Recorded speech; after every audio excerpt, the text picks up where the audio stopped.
I honestly like the hire by the Blackhawks, and I know it's not the flashiest name that was on the open market and the head coaching market in the NHL, but when you really dig into Blashill's background, the development side of it, basically being a head coach at almost every single level, college, juniors, the AHL, also internationally with Team USA at the Worlds for 3 years, and then also the stint that he had for 7 years in Detroit. I know the record probably wasn't what he wanted it to be in Detroit, but he entered a situation with the Red Wings where it was at the very tail end of their historic playoff streak, where Datsuk and Zetterberg, those franchise legends, were like 37, 38 years old. And then Detroit went straight into a full teardown rebuild. Here in Chicago, Blashill is also entering a rebuild, but it's kind of the arrow for Chicago is pointing upward. So I think Blashill is going to be much better in the second go around. Having that 3 year grace period with the Tampa Bay Lightning, learning under John Cooper, I think also is going to play an important role for Blashill's second stint with the Blackhawks and just kind of learning from one of the best in the NHL. And so I really do like this hire for the Blackhawks. When Davidson was trying to put together the qualifications of the next head coach, he was thinking short term and long term. What I mean by that is the short term is going to be a lot of players that are very young. So Davidson wanted a coach that could help develop some of the younger players, but also hopefully be the next head coach that can lead the Blackhawks to the next multiple stages of the rebuild. And if you look at Blashill, his track record just working with a lot of young players, I think that really was appealing to the Blackhawks. And when you hear guys like Chris Chelios and even Tyler Bertuzzi had spent the first 6 years with Blashill in Detroit, even going back to in Grand Rapids, Bertuzzi was on the team that Blashill was with in the AHL. You see how complimentary they are of Blashill, not just his on ice coaching style, but his leadership capabilities. I think was probably an important part of what was appealing to Chicago when it came to Blashill. Blashill is going to be a really important factor when it comes to the development of a lot of the younger players on the Blackhawks roster. When he inherited Detroit's roster, I had mentioned that they were on the tail end of their historic playoff streak, but a lot of the younger players, as they started to tear down their roster to studs, basically, they didn't really get much lottery luck, and he wasn't really developing players that were higher end or even in the middle tier. Like they had a lot of years where he was kind of just developing um, depth type players. And so I think with the Blackhawks, they've assembled a really respectable core group of not just forwards, but defensemen as well.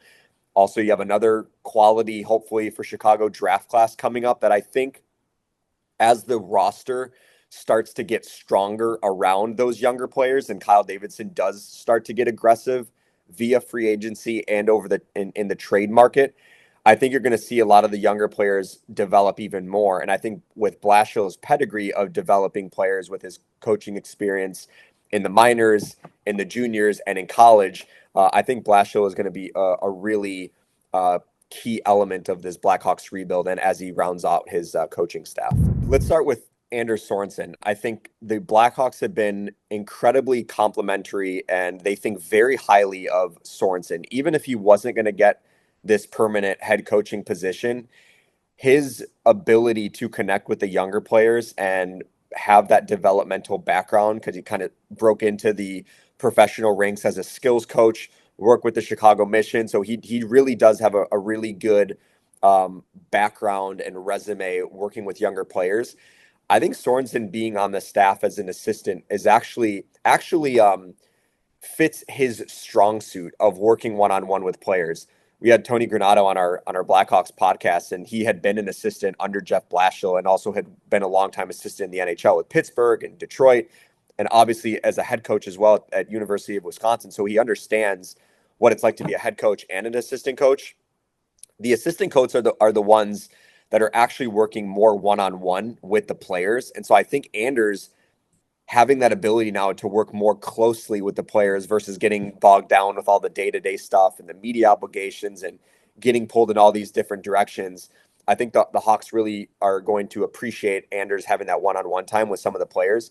But as far as the rest of Blashill's staff, that's going to play a massive part in the next step of the rebuild, because those guys are going to be working on the power play, the penalty kill, working closely with the forwards and the defensemen, and being that beacon between the head coach and the players.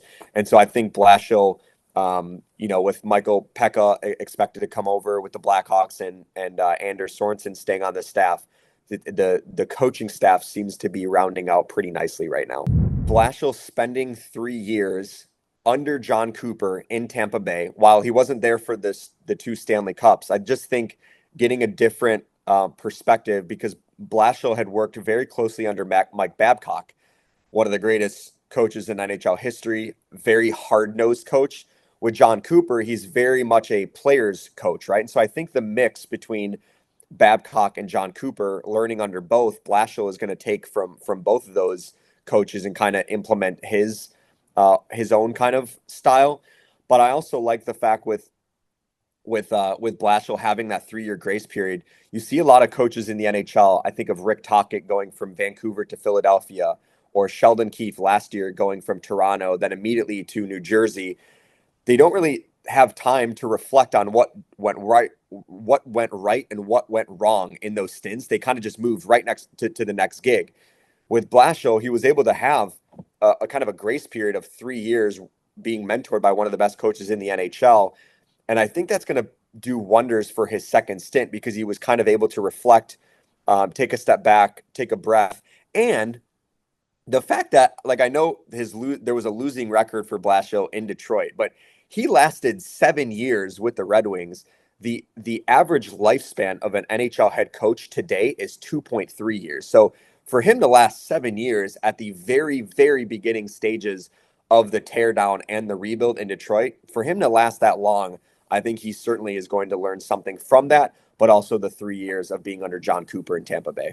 I think every time we talk to Kyle Davidson, it feels like he's ready to pull the trigger on whether it's a trade or via free agency, to want to get aggressive and speed this rebuild up. Having said that, he does not want to do so irresponsibly. And so I don't think Kyle Davidson is going to go out and just try to sign a bunch of guys to long-term deals and go out and overspend on players. He wants to do it responsibly and make sure that he's not impacting the financial long-term picture of the Blackhawks. But he does want to start getting aggressive and surrounding the younger players with a stronger supporting cast, and trying to identify some players that could fit the Blackhawks, not just in the short term, but the long term. So I think everything is in play as far as the Blackhawks this summer, whether it's trying to make a big splash, whether it's trying to make a big splash in free agency via trade, whatever that the case might be. I think Davidson is definitely going to try. Whether he's able to pull it off remains to be seen, because you need 2 willing participants, and you also, in free agency, you need the player to want to come to Chicago as well. So we'll see if it happens. But I think from Kyle's perspective, I think he's ready to move this thing forward and try to get the Blackhawks into playing some competitive hockey moving forward. I know Mitch Marner and all those guys are going to get attention, and I'm sure the Blackhawks will do their due diligence on a lot of those big fish. But I think the one guy that stands out to me that I think would fit the Blackhawks mold is Nikolai Ehlers from the Winnipeg Jets, where you could basically pencil him in to be a 60-point producer every single season. And while health kind of remains some sort of an issue, I don't think it's really I don't think he's really injury prone, but I do think completing 82-game seasons has been a struggle of his as of late. But I think when you see Winnipeg's record when he's in the lineup versus him without, it's really a night and day difference. And so I think with Ehlers, a guy that can score, a guy that can dish it, he plays a speed type game. You can kind of pencil him into the lineup and anywhere. And so I think Nikolai Ehlers would be a good, productive forward that the Blackhawks could potentially target. But again, it's going to need the player to want to come to Chicago as well. And if you're the Blackhawks, you can identify some of these players, but if it kind of exceeds the budget more than they are comfortable with, then I don't think the Hawks, it would be wise of the Blackhawks to really overspend for a player that could potentially impact the long-term finances of the Blackhawks. But that's one name that I think would fit what the Blackhawks are looking for on how they want to build their next great team. I think there's going to be a group of players that are obviously in the conversation. I know Porter Martone and James Higgins are probably going to get the most attention. Porter Martone, a player that would bring a different element to the Blackhawks organizational pool, where he's more of a physical guy, but he is a winger. So if you are going to take him that high, the Hawks have to be very convinced that he's going to be a bona fide top six player that could change their life, similar to how Matthew Tkachuk and Brady Tkachuk have really been the centerpieces around their respective clubs. I think I would pump the brakes on comparing Martone to the Tkachuk brothers because I don't think they're similar, but Martone's going to get a lot of attention. James Higgins is going to get a lot of attention because he was going into the season, he was maybe the front runner to be the first overall pick. But now there's no really guarantee that he's going to be in the top 3, 4, even 5, maybe. The two guys that I would keep an eye on if I'm Chicago, picking at number 3, is Anton Frondell and Caleb Denoye. Both of those guys are 200-foot centers, can produce offensively, responsible in their own end.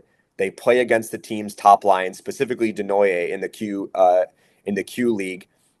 Offensive point producer, but also has been their number one checker as well. So that's something that he brings to the table.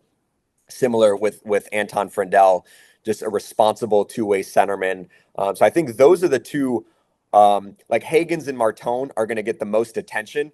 But if I'm a Chicago fan, keep an eye on Frondell and Denoye as could be a sleeper selection for Chicago at number 3. So the one thing with Connor Bedard that I was impressed with hearing him in the exit interviews this year was the one thing he wanted to get better at or spend a lot of time on this summer is getting faster. And sometimes players of his caliber will want to stick to what made them great and to what got them there. But for him to understand that, hey, I need to get a little bit faster because this league is fast and maybe I've been getting knocked off the puck a little bit easier, not because he lacks strength, because he certainly has a lot of strength. If you've seen his lower body, he's got really big tree trunks of legs. I think for him, he's like, I need to get faster and kind of hone my rush game, trying to pull away from defenders. And I think if he does that, I think he'll have a much more successful offensive season in year 3 for the Blackhawks. And I thought it was a very mature and professional decision by Connor Bedard to skip the Worlds, to focus every single week between the season ending and when training camp rolls around of trying to get as fast as he can so that he can be as well prepared as possible for the upcoming Blackhawks season versus his training could potentially being put on a halt because then he went overseas for the Worlds. And although I'm sure he would have loved to play with Sidney Crosby and Nathan MacKinnon and his buddies Kent Johnson and Macklin Celebrini, I think it was a wise decision by Connor Bedard to skip the Worlds, to continue trying to get a little bit faster. And I think I wouldn't be surprised if Connor puts up career offensive totals and goals, assists, and points in year 3 because of the changes that he's going to make this summer.